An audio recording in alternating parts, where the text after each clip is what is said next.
अस्सलामु अलैकुम वरहमतुल्लाहि तआला व बरकातुहू।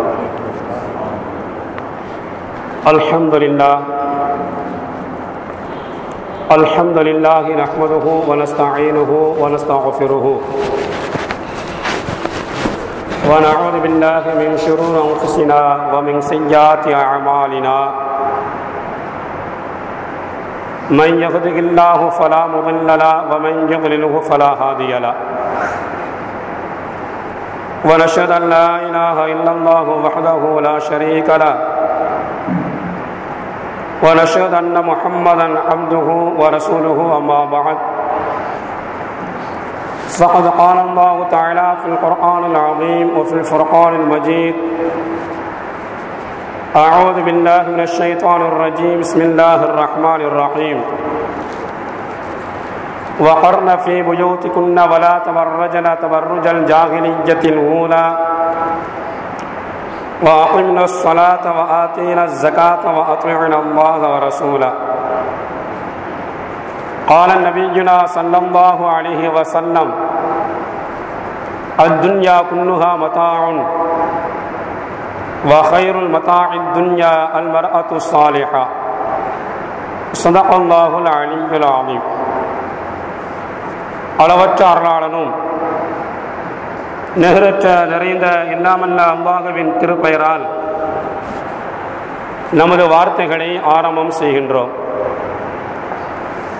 சாந்தியும் சமாதானமும் நபிகள் பெருமானார் ரசூலுல்லாஹி ஸல்லல்லாஹு அலைஹி வஸல்லம் அவர்கள் மீதும் அவர்களை பின்பற்றி நடந்த சத்திய சஹாபாக்கள், தாபியீன்கள், தபா தாபியீன்கள், குறிப்பாக நம் அனைவர்கள் மீதும் என்றென்றும் உண்டாகட்டுமாக. அன்பார்ந்த அல்லாஹுவின் நல்லடியார்களே, அருமையான பெரியோர்களே, அல்லாஹு தஆலா முதலில் ஆதம் என்ற மனிதரை படைத்து அந்த ஆதம் என்ற மனிதர்கள் மூலமாக ஹவ்வா என்ற பெண்ணை அல்லாஹ் உருவாக்கி இருவரின் மூலமாக அல்லாஹ் உலகத்தில் ஆண்களையும் பெண்களையும் அல்லாஹ் பரவச் செய்திருக்கிறார். இது அல்லாஹ் சொல்லக்கூடிய ஒரு வார்த்தை. ஆண்களுக்கு பெண்களை அல்லாஹ் படைத்ததன் நோக்கம் அந்த ஆண்கள் பெண்கள் மூலமாக இந்த உலகத்தில் ஒரு நிம்மதியோடு, சந்தோஷத்தோடு, ஒரு மகிழ்ச்சியோடு வாழ வேண்டும் என்பதற்காக வேண்டிதான் ஆண்களுக்கு பெண்களை ஜோடியாக அல்லாஹ் படைத்திருக்கிறார். وَمِنْ آيَاتِهِ أَنْ خَلَقَ لَكُم مِّنْ أَنفُسِكُمْ أَزْوَاجًا لِتَسْكُنُوا إِلَيْهَا وَجَعَلَ بَيْنَكُم مَّوَدَّةً وَرَحْمَةً. உங்களுக்கு அல்லாஹ் ஜோடியை படைத்திருப்பது அல்லாஹ்வுடைய அத்தாட்சியில், அல்லாஹ்வுடைய வல்லமையில் உள்ளவை. எதற்காக வேண்டி அல்லாஹ் ஜோடியை படைத்திருக்கிறான்?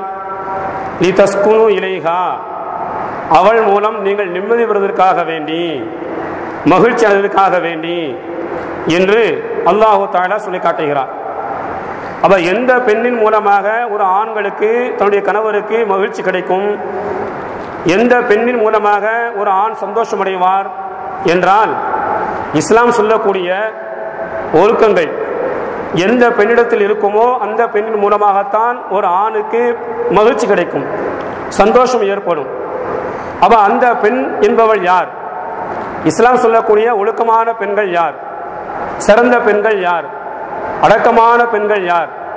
அடக்கமான பெண்ணின் அடையாளம் எத்தனை என்பதை நாம் கடந்த சில வாரங்களாக பார்த்து வருகிறோம்.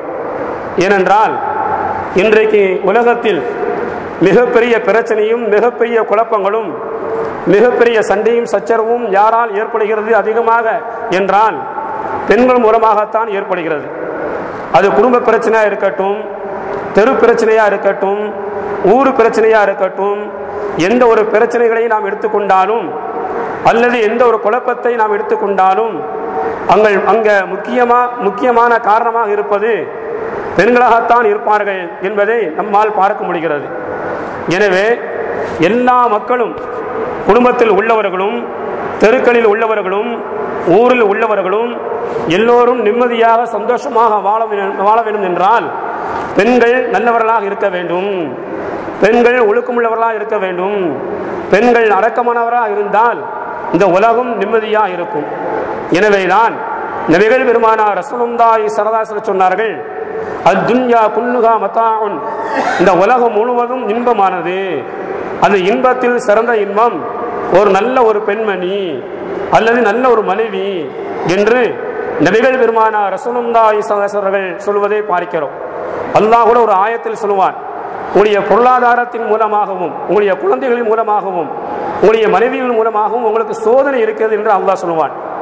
யா அய்யுஹல்லதீன ஆமனூ இன்ன மின் அஸ்வாஜிக்கும் வ அவ்லாதுக்கும் ஃபித்னா, நம்பிக்கையாளர்களே உங்களுடைய மனைவிமார்களிலும் உங்களுடைய குழந்தைகளிலும் உங்களுக்கு மிகப்பெரிய சோதனை, மிகப்பெரிய ஆபத்து இருக்கிறது என்று அல்லாஹ் சொல்லி காட்டுவான்.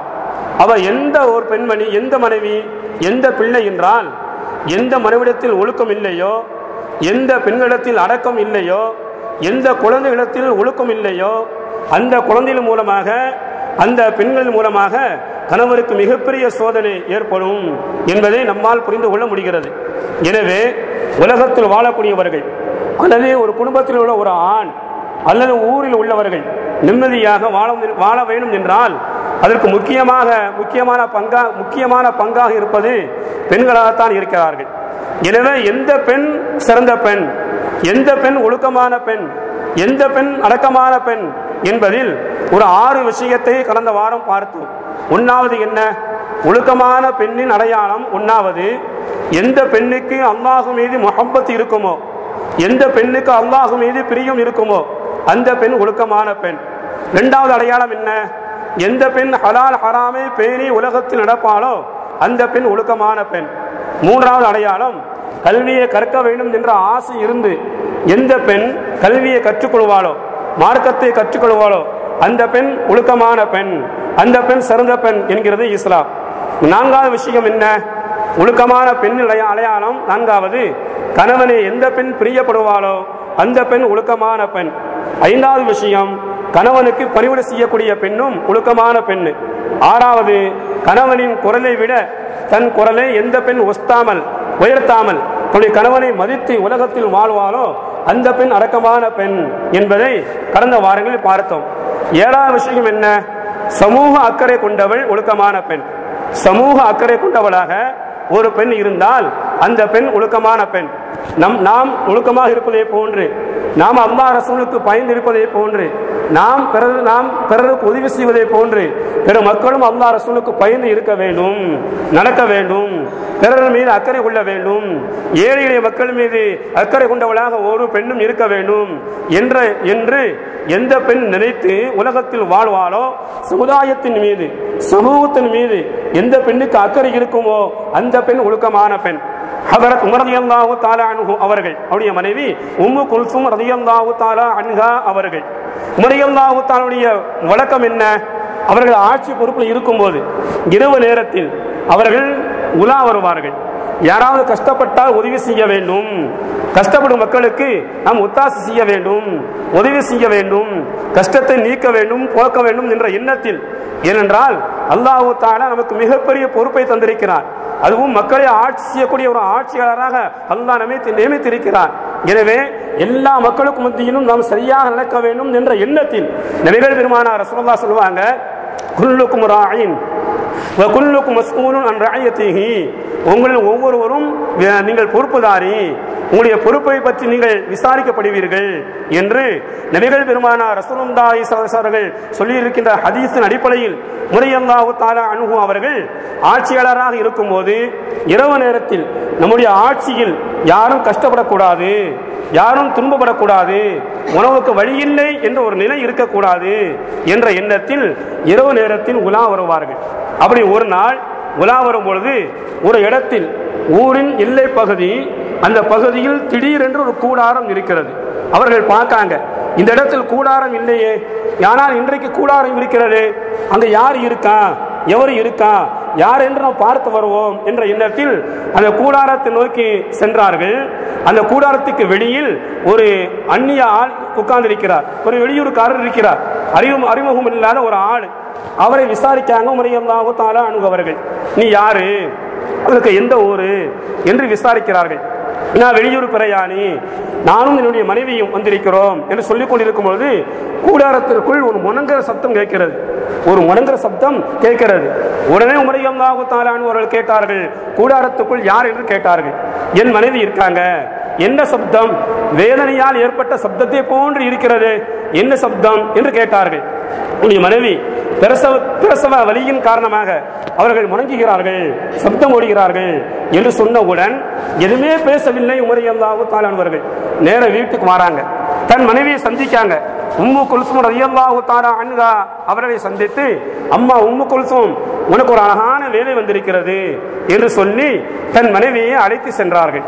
அழைத்து சென்று கூடாரத்துக்குள் செல், ஒரு பெண் பிரசவ வலியால் கஷ்டப்படுகிறாள், அந்த பெண்ணுக்கு நீ மருத்துவச்சியாக இருந்து குழந்தையை வெளியே எடுத்துவிட்டு வர வேண்டும் என்று சொல்லி அனுப்பி வைத்தார்கள். இன்றைக்கு நம்முடைய பெண்களா இருந்தால் வீட்டு வேலையை பார்க்கறதுக்கு நேரம் இல்லை, பிள்ளைகளுக்கு உணவை சமைக்க நேரம் இல்லை, துவைக்கணும், அது செய்யணும், இது செய்யணும், வீட்டில் ஏகப்பட்ட வேலை இருக்கும் போது உங்க அக்காவுக்கு நான் எப்படி வேலை பார்க்க முடியும், உங்க தங்கச்சிக்கு நான் எப்படி வேலை பார்க்க முடியும்? இன்னும் சொல்ல போனா தன்னுடைய கணவரை பெற்றெடுத்த மாமியா, நம்முடைய கணவரை பெற்றெடுத்த தாய்க்கு கூட பணிவிடை செய்யாத மருமகளை பார்க்கிறோம். நம்முடைய கணவரை தந்த மாமியா அல்லவா, மாமனார் அல்லவா என்று நினைக்கும் எண்ணம் இன்றைக்கு கம்மியாக விட்டது.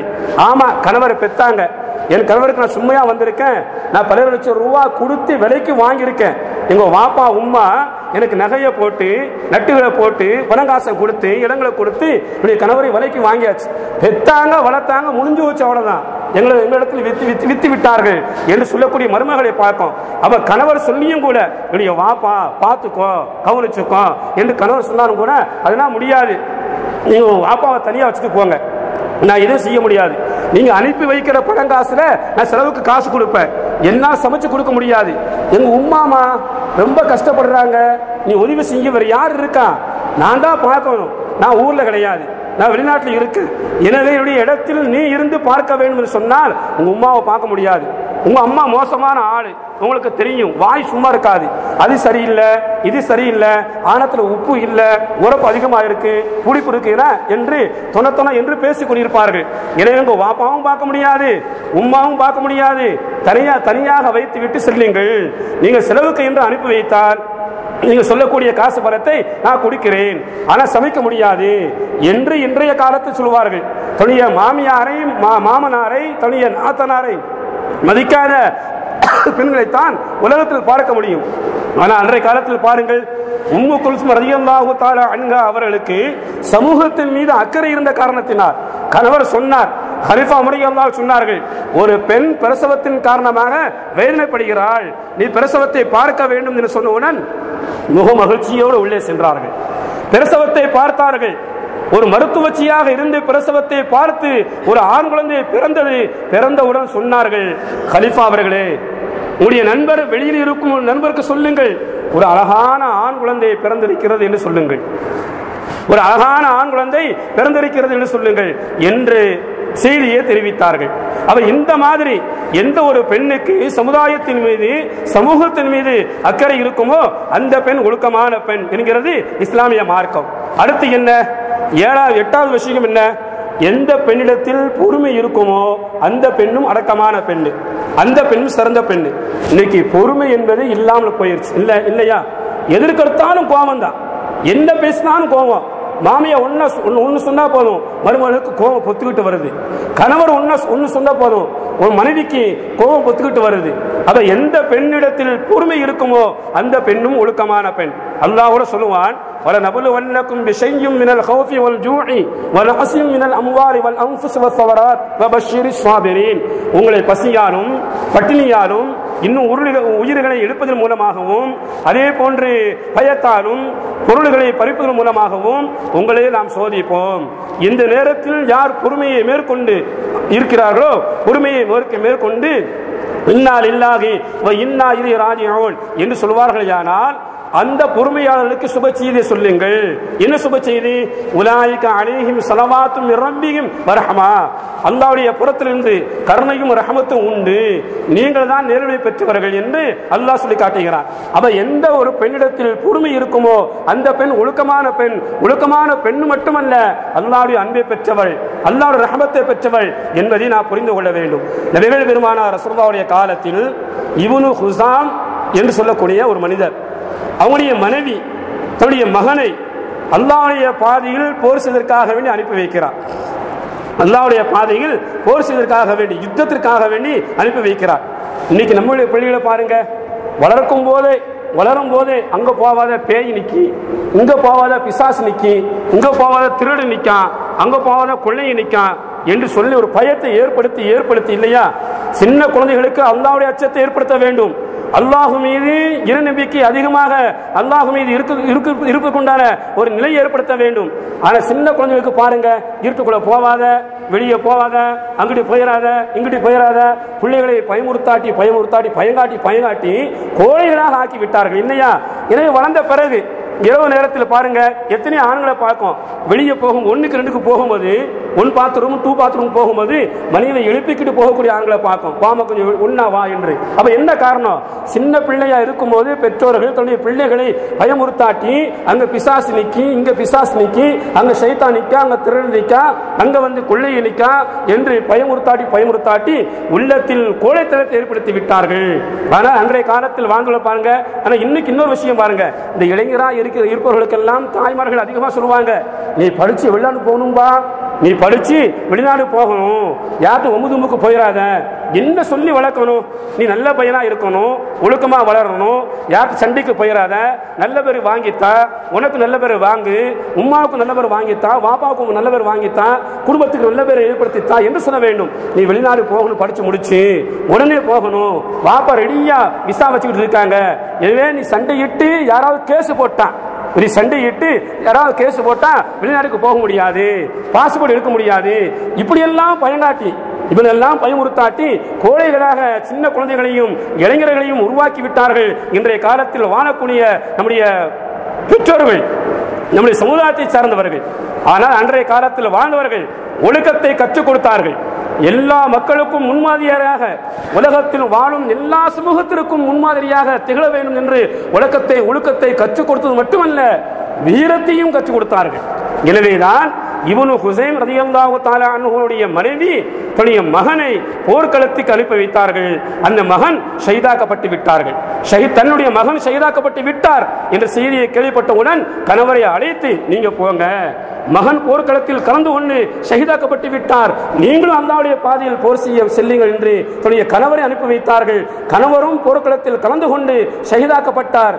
2 உயிர்கள் பறிக்கப்பட்டு விட்டது அல்லாஹ்வுடைய பாதையில். 2 உயிர்கள், மகனுடைய உயிரும் கணவருடைய உயிரும் பறிக்கப்பட்டு விட்டது. உடனே ஊர் மக்கள் எல்லாம் வருகிறார்கள்.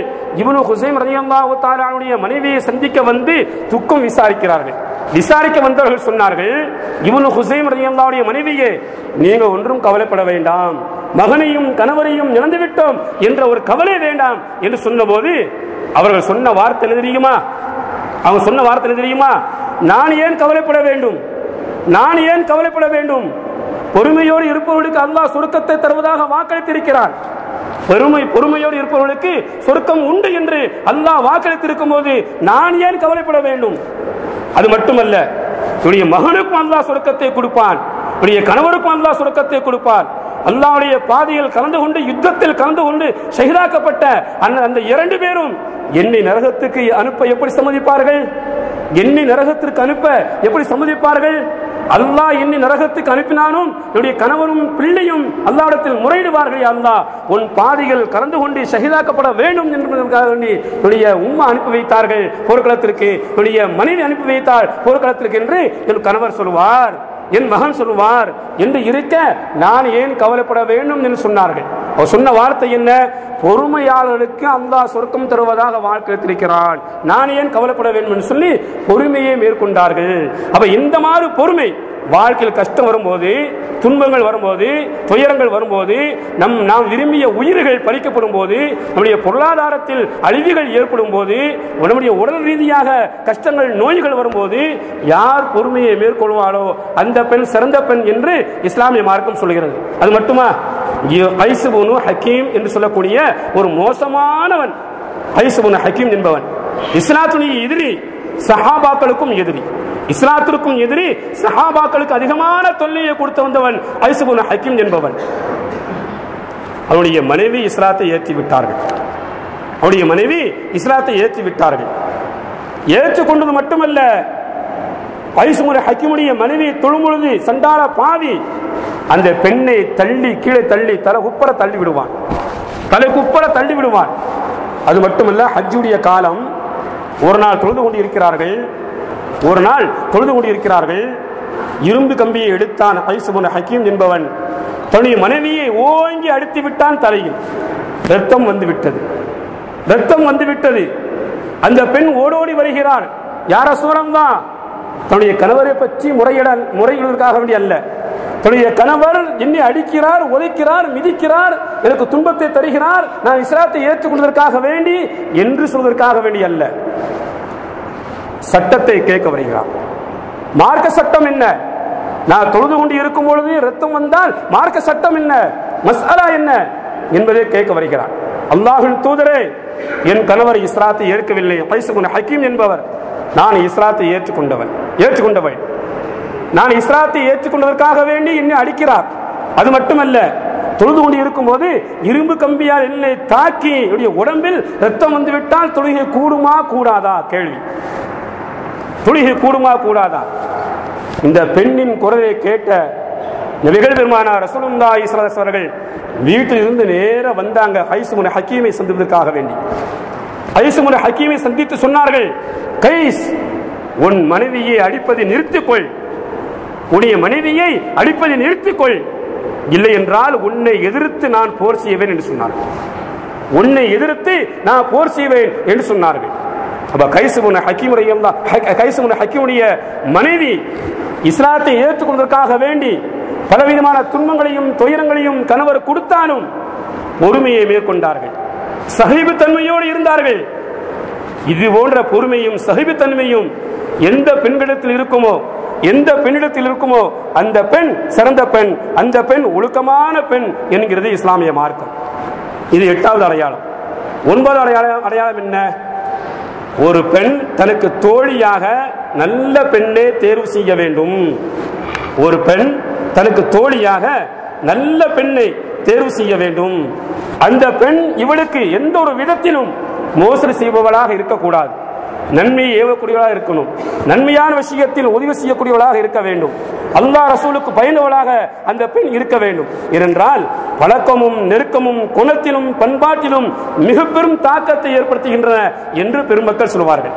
பழக்கமும் நெருக்கமும் குணத்திலும் பண்பாட்டிலும் மிகப்பெரிய தாக்கத்தை ஏற்படுத்தும் என்று பெருமக்கள் சொல்வார்கள். அது மட்டுமா? மேலும் பெருமக்கள் சொல்வார்கள், மனிதனை பற்றி விசாரிக்காதே, அவன் நண்பனை பற்றி விசாரி சொல்வார்கள். மனிதனை பற்றி விசாரிக்காதே, அவனுடைய நண்பனை பற்றி விசாரி என்று சொல்வார்கள். ஏனென்றால் நண்பன் செய்வதையே அவன் நண்பன் செய்வான், நண்பன் நண்பனை பின்பற்றுகிறான், நண்பன் நண்பனை பின்பற்றுகிறான். எனவே மனிதனை பற்றி விசாரிக்காதே, அவனுடைய நண்பனை பற்றி விசாரி என்று பெருமக்கள் சொல்வார்கள். அது மட்டுமா? அடுத்தும் பெருமக்கள் சொல்வார்கள், நல்லோருடன் பழகுவது உயர்ந்த பண்பையும் சிறந்த இயற்கையையும் காட்டுகிறது என்று சொல்வார்கள். அது மட்டுமல்ல, நல்லோருடன் நீ பழகுகின்ற பொழுது அவர்களின் நீயும் ஒருவனாக கணிக்கப்படுகிறாய் என்பார்கள். நல்லோருடன் நீ பழகுகின்ற பொழுது அவர்களில் ஒருவனாக நீயும் கணிக்கப்படுகிறாய் என்று சொல்வார்கள். மற்றவர்களுடன் உனது பழக்கத்தை ஏற்படுத்தாது. ஆகவேதான் நல்லோருடன் பழகுவதும் தீயோரை விட்டு விலகுவதும் அவசியம் என்று ஒரு காலத்தில் வாழ்ந்த நாதாக்கள் வலிமார்கள் சொல்லக்கூடிய விஷயத்தை பார்க்கிறோம். அல்லாஹ் சொல்வான் ஒரு ஆயத்தில், யா அய்யுஹல்லதீன ஆமனு தகுல்லாஹ் வகூனு மஅஸ் ஸாதிகீன், இறை நம்பிக்கையாளர்களே, நீங்கள் அல்லாஹ்வை அஞ்சிக் கொள்ளுங்கள், உண்மையாளர்களுடன் நீங்கள் இருங்கள் என்று அல்லாஹ் சொல்வான். நபிகள் பெருமானார் ரசூலுல்லாஹி ஸல்லல்லாஹு அலைஹி வஸல்லம் அல்லாஹ் சொல்வான் வஸ்பிர் நஃப்ஸக மஅல்லதீன யதுஊன ரப்பஹும் பில் கதாத்தி வல் அஷிய்யி யுரீதுன வஜ்ஹா. காலையிலும் மாலையிலும் அல்லாஹ்வுடைய திருப்பொருத்தத்தை நாடி எவர்கள் அல்லாஹ்வை துதித்து வருகிறார்களோ அந்த மக்களோடு நபியே நீர் இருப்பீராக என்றும் அல்லாஹ் சொல்லக்கூடிய வசனத்தை பார்க்கிறோம். எனவே நல்லோருடன் பழக வேண்டும், தீயோரை விட்டு விலக வேண்டும் என்று பெருமக்கள் சொல்லக்கூடிய விஷயத்தை பார்க்கிறோம். அது மட்டுமல்ல, ஒரு கூட்டத்தினருடன் நீ இருந்தால் அவர்களின் நல்லோருடன் சேர்ந்து இரு, கெட்டவருடன் சேராது, நீயும் கெட்டு போய் விடுவாய் என்பார்கள். ஒரு கூட்டத்தில் நல்லவர்கள் இருந்தால் நீ இரு, கெட்டவர்களோடு இருக்காத, அப்படி இருந்தால் நீயும் கெட்டு போய் விடுவாய் என்று பெருமக்கள் சொல்வார்கள். அப்துல்லாஹ் இப்னு ரவாஹா ரலியல்லாஹு தஆலா அன்ஹு அவர்கள் வெளியில போவாங்க, சஹாபாக்களை சந்தித்தால் சொல்வார்கள், வாருங்கள் அல்லாஹ்வை பற்றி சிந்திப்போம், இறை நம்பிக்கையை வளர்த்துக் கொள்வோம் என்று சொல்வார்கள். அந்த சஹாபியை பார்த்து நபிகள் பெருமானார் ரசூலுல்லாஹ் சொன்னாங்க, இந்த அப்துல்லாஹ் இப்னு ரவாஹா ரலியல்லாஹு தஆலா அன்ஹு அவர்களுக்கு அல்லாஹ் கருணை காட்டட்டும், மலக்குமார்கள் இவரை பற்றி பெருமைப்படுகிறார்கள் என்று சொல்வார்கள். மலக்குமார்கள் இவர்களை பற்றி பெருமைப்படுவார்கள் என்று சொல்வார்கள். அப்ப நல்லவர்களோடு நாம் இருக்க வேண்டும். ஒரு பெண்மணி, சிறந்த பெண்மணி யார், ஒழுக்கமான பெண்மணி யார் என்பதற்குண்டான அடையாளம், எந்த ஒரு பெண்ணு நல்ல ஒரு பெண்ணை, ஒழுக்கமான பெண்ணை, அல்லாஹ் ரசூலுக்கு பயன் நடக்கும் பெண்ணை தனக்கு தோழியாக ஆக்கிக் கொள்வாளோ அந்த பெண் தான் சிறந்த பெண் என்று இஸ்லாமிய மார்க்கம் சொல்கிறது. அடுத்து என்ன? 10வது, கணவனின் அனுமதி இல்லாமல் வெளியில் ஒரு பெண் செல்லக்கூடாது. கணவனின் அனுமதி இல்லாமல் வெளியில் ஒரு பெண் செல்லக்கூடாது. அவர் சென்றால் அவள் சிறந்த பெண் அல்ல, அவள் ஒழுக்கமான பெண் அல்ல, அடக்கமான பெண் அல்ல. எங்கு சென்றாலும் கணவனின் அனுமதி இருக்க வேண்டும். தாய் வீடா, கணவரிடத்தில் அனுமதி வாங்க வேண்டும். பக்கத்து வீடா, அனுமதி வாங்கி வைத்துக் கொள்ள வேண்டும். நீங்க வெளியே போயிருந்தீங்க, உங்க உம்மாவுக்கு போக வேண்டியது இருக்கும், பக்கத்து வீட்டுக்கு போக வேண்டியது இருக்கும், கடைவீதிக்கு அவசரமா ஏதாவது பொருளை வாங்க வேண்டியது இருக்கும். இந்த நேரத்தில் நீங்க இல்லாத நேரத்தில் நான் கடைவீதிக்கு போய் கொள்ளலாமா, நான் பக்கத்து வீட்டுக்கு போய்க்கலாமா, எங்க உம்மாவுக்கு போகலாமா? உம்மா வீடு தானே, உம்மா வீடா இருந்தாலும் சரிதான், கணவரிடத்தில் அனுமதி வாங்க வேண்டும். பக்கத்து வீடா இருந்தாலும் சரிதான், கணவரிடத்தில் அனுமதி வாங்க வேண்டும். வெளியில் போகவதா இருந்தாலும் சரிதான், கணவரிடத்தில் அனுமதி வாங்க வேண்டும். எந்த ஒரு பெண் கணவனுடைய அனுமதியோடு வெளியில் செல்வாளோ, உம்மாவுக்கு போவாங்களோ, பக்கத்து வீட்டுக்கு போவாங்களோ அந்த பெண் ஒழுக்கமான பெண். கணவனுடைய அனுமதி இல்லாமல் வெளியில் செல்லக்கூடிய பெண் ஒழுக்கமற்ற பெண் என்கிறது இஸ்லாமிய மார்க்கம். அன்றைய காலத்தில் பாருங்கள், அபூ தல்ஹா ரலியல்லாஹு தஆலா அன்ஹு, உங்களுடைய மனைவி உம்மு சுலைம் ரலியல்லாஹு தஆலா அன்ஹா அவர்கள், அபூ தல்ஹா வெளியில் போகும்போது தன் மனைவிடத்தில் எந்த ஒரு காரணத்திற்காக வேண்டியும் நீ வீட்டை விட்டு வெளியே போகக்கூடாது என்று சொல்லிவிட்டு வெளியூருக்கு போயிட்டாங்க. எந்த ஒரு காரணத்திற்காக வேண்டியும் நீ வீட்டை விட்டு வெளியில் போகக்கூடாது என்று தன் மனைவிடத்தில் சொல்லிவிட்டு வெளியூருக்கு போயிட்டாங்க. தூரமான பயணம். இந்த நேரத்தில் உம்மு சுலைம் ரலியல்லாஹு தஆலா அன்ஹா அவருடைய தந்தை மரணித்து விட்டார். தன்னை வளர்த்த தந்தை, தனக்காக வேண்டி உழைத்து தந்த தந்தை மரணித்து விடுகிறார். இந்த அம்மா ரசூலுல்லாஹ்விடத்தில் அனுமதி கேட்கிறது, தூது அனுப்புகிறது. யார் ரசூலல்லாஹ், என் கணவர் வெளியூருக்கு போகும்போது எந்த ஒரு காரணத்துக்காக வேண்டியும் வீட்டை விட்டு வெளியே போகக்கூடாது என்று சொல்லிவிட்டு போயிருக்கிறார்.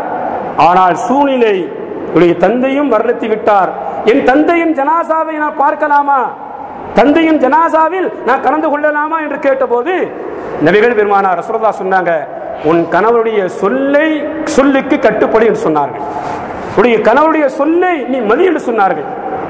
அடுத்து 2வது வாட்டி சொல்லிவிடுறாங்க, யார சொல்லலாம், என் தந்தை இல்லவா, நான் எப்பொழுது பார்க்கவில்லை என்றால் எப்பொழுது பார்ப்பேன், அடுத்து பார்க்கும் வாய்ப்பு எனக்கு இல்லையே, எனவே என் தந்தையுடைய ஜனாசாவை நான் பார்க்கலாமா, இது கடைசி நேரம் யார சொல்லலாம் என்று 1க்கு 3 தடவை தூது அனுப்பினால் உம்மு சுலைம் ரலியல்லாஹு தஆலா அன்ஹா அவர்கள் 3 தடவையும் நபிகள் பெருமானார் ரசூலுல்லாஹி ஸல்லல்லாஹு அலைஹி வஸல்லம் அவர்கள் உன் கணவருடைய சொல்லை மதி என்று சொன்னார்கள். இந்த அம்மா அப்படியே கேட்டாங்க, மதிச்சாங்க, வீட்டு விட்டு வெளியே போகல, தந்தையுடைய ஜனாசாக்க கூட போகல. நபிகள் பெருமானார் ரசூலுல்லாஹி ஸல்லல்லாஹு அலைஹி வஸல்லம் அவர்கள் உம்மு சுலைம் ரலியல்லாஹு தஆலா அன்ஹா அவருடைய தந்தையின் ஜனாசாவை குழியில் அடக்கம் செய்துவிட்ட பிறகு, மகளின் காரணமாக அல்லாஹ் இவருக்கு சொர்க்கத்தை கொடுத்து விட்டான் என்று செய்தியை சொன்னார்கள். கணவருடைய சொல்லை கேட்டு கட்டுப்பட்டு நடந்த காரணத்தினால், உம்மு சுலைம் என்ற பெண்மணி நடந்த காரணத்தினால் அல்லாஹ் இவருக்கு சுருக்கத்தை கொடுத்து விட்டான் என்ற செய்தியை நபிகள் பெருமானார் ரசூலுல்லாஹி அவர்கள் சொன்னார்கள் என்றால், அன்றைய காலத்தில் வாழ்ந்தவர்கள் எந்த அளவுக்கு கணவனை மதித்திருக்கிறார்கள்.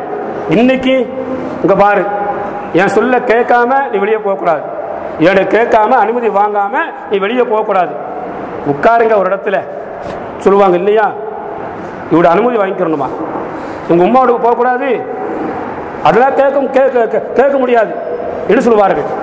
நான் உமாவுக்கு போய் தான் ஆவேன், பக்கத்து வீடு போகாம இருக்க முடியுமா, யாரும் அனுமதி வாங்கி அனுமதி கேட்க முடியாது என்று வருத்தி பேசக்கூடிய பெண்கள் இன்றைய காலத்தில் அதிகம். ஆனால் அன்றைய காலத்தில் கணவன் கோடு போட்டா அந்த கோடை தாண்ட மாட்டாங்க.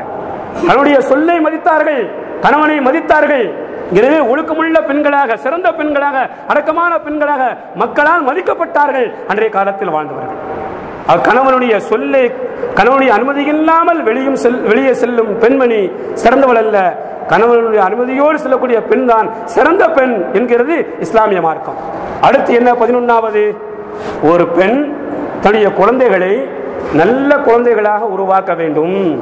ஒரு பெண் தன்னுடைய குழந்தைகளை நல்ல குழந்தைகளாக, ஒழுக்கமுள்ள குழந்தைகளாக உருவாக்க வேண்டும். ஏனென்றால் ஒரு குழந்தைக்கு முதல் கல்வி கூடம் தாயின் மடி என்பார்கள் இல்லையா? ஒரு குழந்தைக்கு முதல் கல்வி கூடம் தாயின் மடி.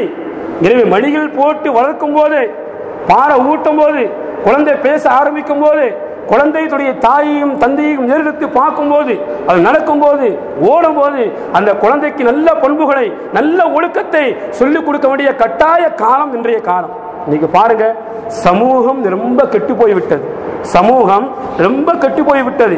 இன்றைக்கு செய்தி, இன்றைக்கு உள்ள ஒரு செய்தி, அதாவது ஒரு ஆள் என்ன சொன்னார், பொம்பளை பிள்ளை வருது ஸ்கூலுக்கு, பொம்பளை பிள்ளைய வராங்க, அவங்க யாரு?